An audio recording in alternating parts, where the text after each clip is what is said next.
Hola, te damos la bienvenida a Creatividad en Apuros, el podcast que hacemos Sofía Hescher y quien les habla, Clarisa Herrera. Si tenés un emprendimiento, generás contenido en las redes o simplemente querés mejorar tu performance creativa, este es el espacio para vos. Con la mirada de las neurociencias vamos a hablar de procesos de creación y de obstáculos y de soluciones prácticas para generar más y mejores ideas. Bueno, vamos a tratar hoy el tema del momento, de la agenda de los negocios, de la creatividad, de la tecnología. Me parece que la cuestión de la inteligencia artificial atraviesa a los temas tópicos, digamos, de una forma que no tiene precedentes. Explicando un poco esto, no es que la inteligencia artificial surgió en noviembre del año pasado con ChatGPT, OpenAI y toda la cuestión, sino que lo que ocurrió hace pocos meses es un salto exponencial en lo que tiene que ver con la aceleración del cruce de datos y de la inteligencia con los cuales esos datos pueden generar información, ¿no? Por eso lo que hemos visto desde hace un tiempo a esta parte es una revolución en un montón de cosas que escuchamos y que vemos, ¿no? Incluso existe una suerte de retórica de esta época visual y, y que a mí me resulta muy interesante que nos damos cuenta de que hay como una forma de ver las cosas hoy que reconocemos rápidamente que atrás hay una inteligencia artificial, ¿no? La forma del esquema, ¿no? De cómo está construido, las formas que responde ChatGPT, que parece como guionadas muchas veces. O sea, esa es la retórica o la narrativa a la que nos estamos refiriendo y que definen esta época. Ahora, el gran debate es si esto de alguna forma, eh, no digo que finalice porque nunca va a finalizar, sino compite con la creatividad humana y de qué forma una puede sumar a la otra, una le saca a la otra. Bueno, acá la experta es Sofi, así que Sofi nos va a explicar un poco qué es lo que está sucediendo con este gran tema de agenda. Yo soy más de igual, soy más de la mente humana que de la parte tecnológica, pero ¿vieron el año pasado cuando se adoptó de manera masiva el ChatGPT? Que bueno, las inteligencias artificiales generativas, Midjourney, con las que uno podía crear muchas imágenes. En su momento Instagram se llenó de fotos de personas que estas inteligencias te habían sacado como diferentes fotos. Y en ese momento empezaron a salir por todos lados este miedo de la inteligencia artificial va a eliminar, aparecieron 700 listas de los trabajos que va a eliminar por todos lados, era como las notas de trending. O también empezaban a decir, ay, mirá, la inteligencia artificial hizo una canción o un cuadro, entonces al final el arte no era tan humano. Estaban con un montón de cosas. Yo creo que el debate que estamos teniendo es porque no terminamos de entender la creatividad humana. Muy loco. Hablamos de toda la inteligencia artificial y a veces todavía hay mucho mito sobre la mente humana. Entonces, hagamos una cosa, Clary. Agarremos pedacito por pedacito, agarremos pedacitos diferentes Ujú. de qué es lo que hace la mente humana Vale. o una inteligencia artificial cuando crea. Solo un aviso. Vamos a estar hablando, pues yo me voy a basar en un artículo que sacaron el año pasado unos investigadores. Pues dejo las referencias por el momento, nunca me acuerdo los nombres. Claro. Después le pongo abajo. Pero no nos vamos a basar en la inteligencia artificial, la grande, la IAG creo que le dicen, que esa lo que quieren es emular un cerebro humano mucho más avanzado. Nos vamos a basar en las generativas que todas estamos usando. Vamos con una primera mala noticia. A ver. Hácelo de esta manera. Nosotros creamos con la información, se escucharon otros capítulos, lo hemos dicho, que tenemos almacenado en nuestro cerebro. Hay una realidad. La memoria de cada uno de nosotros, la cantidad de información que tenemos almacenada, es mucho más chica que la de un ChatGPT. ChatGPT tiene una base de datos a la que accede enorme. Y además muchas veces, ¿qué es lo que hace un ChatGPT? Agarra en esa base de datos y la recombina, ¿sí? Información visual, música, datos numéricos, el tipo, no importa el tipo de información. Agarras la base, es como que yo estoy creando solamente con rompecabezas de 6 piezas y las voy recombinando y el otro tiene 3 millones de rompecabezas de piezas. Entonces esa es la primera que tenemos que saber, sí, estamos ahí en desventaja, sí. Obviamente cuando creamos con otras personas, tiene que ver con eso, más personas poniendo más pedacito de información y miradas. Seguimos sin ser un ChatGPT que accede tan rápido. Entonces la segunda, ChatGPT, inteligencias, todas las generativas, lamentablemente tengo esa otra mala, la velocidad de procesamiento es más rápida. ¿Cuántos de ustedes pueden hacer los análisis estadísticos que te hace cuando uno pone datos en ChatGPT? ¿Cuántos de ustedes lo pueden hacer tan rápido? Lamentablemente, ahí sí, es verdad, nos gana. Pero vamos a lo positivo. Acá somos unas fieles creyentes del ser humano. Todos los que dicen que nos van a reemplazar, ojo que el ser humano evoluciona, les quiero decir. Porque una gran parte de la originalidad que puede tener una persona tiene que ver con sus propias experiencias. La memoria humana no almacena solo datos. Tu memoria autobiográfica almacena tus vivencias, tus recuerdos, tus experiencias. Entonces lo que ellos marcan es que mucho de lo que hace que nuestras ideas sean únicas y originales son eso, que solo vos lo viviste. Solo vos sentiste esa emoción en ese momento. Y además hay un tema también con los seres humanos, es vos, en ese contexto social, en ese momento, eso que interpretaste. Y que ellos en este artículo postulaban que eso hace que entonces a veces la persona única humana, desde lo más chiquito, puede tener ideas más originales y diferentes. Qué lindo eso que decís y nos da como esperanzas. Em, Siempre que escucho, Sofi, cuando se habla de estos temas que decís vos, que por supuesto en velocidad nos está ganando y nos va a ganar, por la velocidad de procesamiento es indudable que es mayor. Cuando vos hablas de esto de la persona única, de la experiencia única, del recuerdo único, que eso también impacta en la forma que pensamos y en lo que generamos, por supuesto. Qué lindo que es pensar que tenemos ese plus y que ese plus, por el momento, digamos, una máquina no lo puede reemplazar.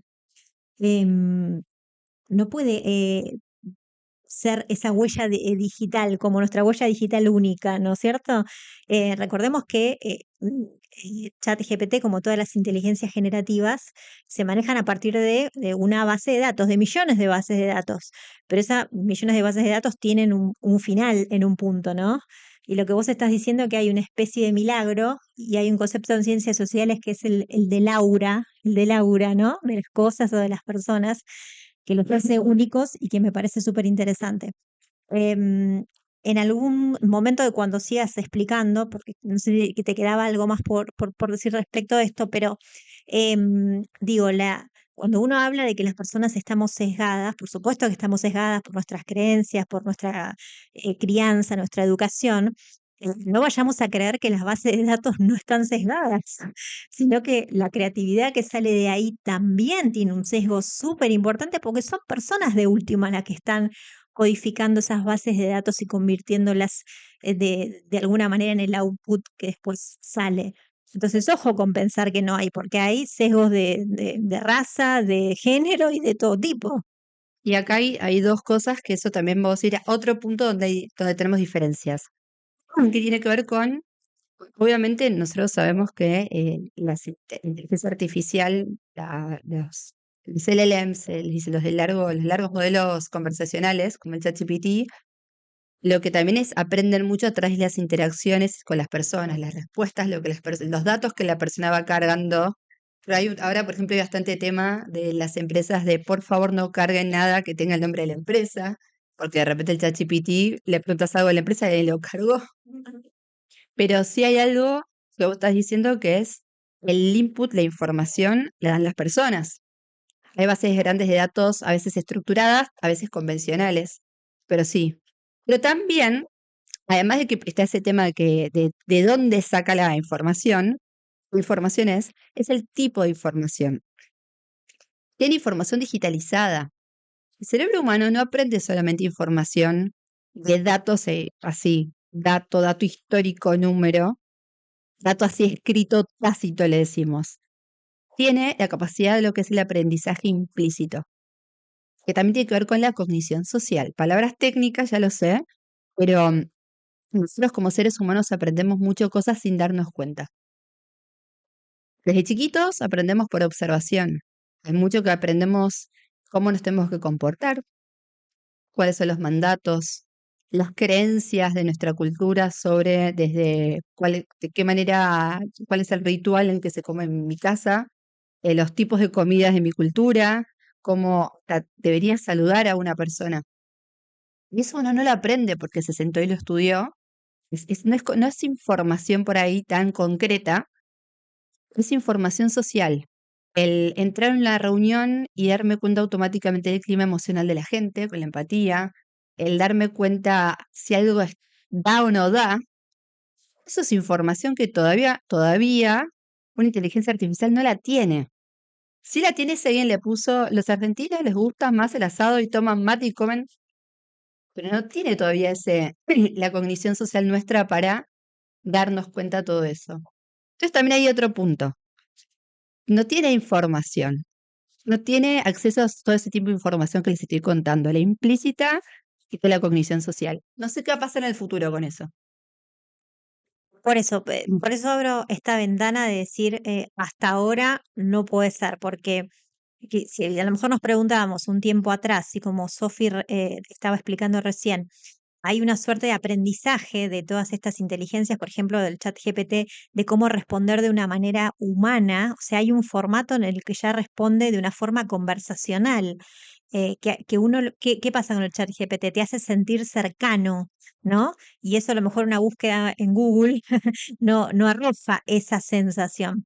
Entonces digo, hace un tiempo nos habríamos imaginado que esto iba a pasar, sí, podemos decir que no también, o no de la forma que tomó realmente hace unos meses. Entonces, por eso no podemos cerrar la puerta a decir que esto que explica Sofi no va a ocurrir. Pero en principio, ese plus que nos hace humanos o esa forma que tenemos de interpretar algo que sucede, que está sobrevolando, y que tiene que ver con la esencia más humana de las personas, aún no se puede. Pero bueno, no digamos nunca, ¿no? Y por cierto, igual hay otras diferencias. Por ejemplo, yo le veo contando este tema del tipo de información, ¿no? El cerebro humano es muy social, ya la inteligencia artificial accede por ahí más a datos más tácitos, más concretos, no lo implícito como el cerebro humano. Pero después también hay otro que es lo que postulan es el nivel de creatividad al que se llega. Hay una teoría que le dicen la mini C, la C y la C grande, que tiene que ver con como si fuera el tamaño de lo que estamos creando. Pues decía, no es lo mismo, estás en el día a día y a mí no encuentro un vaso, se me rompió un vaso y busco una manera de rebuscarme cómo poder tomar agua, versus tener que hacer una presentación nueva versus armar un nuevo emprendimiento. Ujú. Como diferentes, unos por ahí empiezan a decir, bueno, es innovación para otro, pero el tamaño de la creatividad es más grande. Lo que dicen de las de las IA generativas, es que en realidad son combinatorias, es una creatividad combinatoria, de la chiquitita, la mini C le dicen, de James Kaufman. ¿Por qué hacen en realidad? Toman de toda esa base de datos gigante, como les decía, como las piezas del rompecabezas, y que recombinan. Pero por ahí no hacen un salto de paradigma más profundo sobre algo. El ser humano sí tiene esa capacidad. ¿Y por qué? Porque es el ser humano que con su cognición social y con otra cosa que es la intención creativa, con esa experiencia única que tiene la persona, con las ganas, su propósito, que dice, esto a mí me importa, y esa motivación, esa parte emocional, hace que uno lea en el contexto, entienda que, por ejemplo, cuáles son las cosas que queremos resolver. Yo quiero resolver la pobreza o algo muy individual, quiero ganar más plata. Uno es el que identifica el hacia dónde, la pregunta, el objetivo que quiero lograr. Después uno se da vuelta y sí puede, hoy hablan de creatividad humana asistida por inteligencia artificial. pero esa habilidad humana de leer lo más complejo, sobre todo el pensamiento sistémico, que para mí no se está hablando como diferencia, de conectar los puntos que están sucediendo en el afuera, es una capacidad mucho más abstracta, mucho más abstracta. Entonces ahí también hay otra diferencia. Me encanta quedarme con este mensaje de la intencionalidad, Sofi, porque a la máquina no hay una forma de darle una orden de que sea más o menos intencional con algo. Va a hacer, va a aplicar el mismo motor de búsqueda, el mismo formato de procesamiento en cualquier caso. Aunque vos le estés preguntando cómo resolver la cuestión del agua potable en el mundo, o cómo tener mejores ideas para la crianza de tu hijo, o cómo ganar más plata con tu emprendimiento. O sea, la máquina le va a poner la misma intención, digamos, a la búsqueda, no, no va a ser más o menos. En cambio, sí el ser humano va a ser el que va a hacer ese esfuerzo cuando hay un deseo, que el deseo es el motor, como lo dice la psicología de cualquier rama, ¿no? Que te puede hacer ese famoso salto exponencial en las cosas, ¿no? Hoy la última milla. Esta última milla. La máquina va a hacer el trabajo que haga, lo va a hacer igual en cualquier condición y contexto. Porque, y es lo que creo que la semana pasada fue que leí que, no sé si era, cuál era la app de citas, que decía que en el futuro cada uno de nosotros íbamos a tener nuestro doble de inteligencia artificial y que iba a tener una cita con el doble de otro de inteligencia artificial de mi vecino para ver ahí si había match y que con eso ver nuestros avatares primero iban a hacer el experimento. Pero sí, ya sé, distópico. Pero es verdad esto. Hay una primera persona que soy yo, con mi personalidad, con mis ideas, con mi intención. Ahí. Y ahí también soy la que puedo decir, no estoy para esto en este momento, mis emociones, qué pasa, hacia dónde quiero ir. Pues además también, cerremos con esto también, que es la más importante. ¿Quién va a implementar la idea? Porque es divina la idea, pero las ideas más complejas, cuando hay que llevarlas a cabo, o sea, hablamos de las ideas que más necesita el mundo, ideas de cómo resolver una guerra, ideas sobre cómo, no sé, cómo resolver el cambio climático, cómo resolvemos los problemas más importantes del mundo. Necesitamos niveles de creatividad y habilidades de innovación mucho más amplias. Por ejemplo, una es la habilidad de co-crear entre nosotros. Por eso tenemos que distinguir niveles de creatividad más combinatorias versus algo mucho más amplio, que la riqueza del ser humano somos nosotros. Nosotros somos los que nos hacemos las preguntas, nosotros somos los que tenemos el interés de resolver las cosas, nosotros somos los que nos sentamos y a pesar de que estén las ideas, nos ponemos de acuerdo cuál va. Nosotros somos los que elegimos como humanidad decir, unámonos, resolvamos esto, pues el planeta se viene abajo. Me encantó, Sofi. Me encantó la charla de hoy. Me parece que los debates quedan abiertos, pero por ahora nuestro ADN humano sigue dando un diferencial que por lo menos a mí me parece súper atractivo. Así que gracias por la charla de hoy, Sofi. Gracias a todos.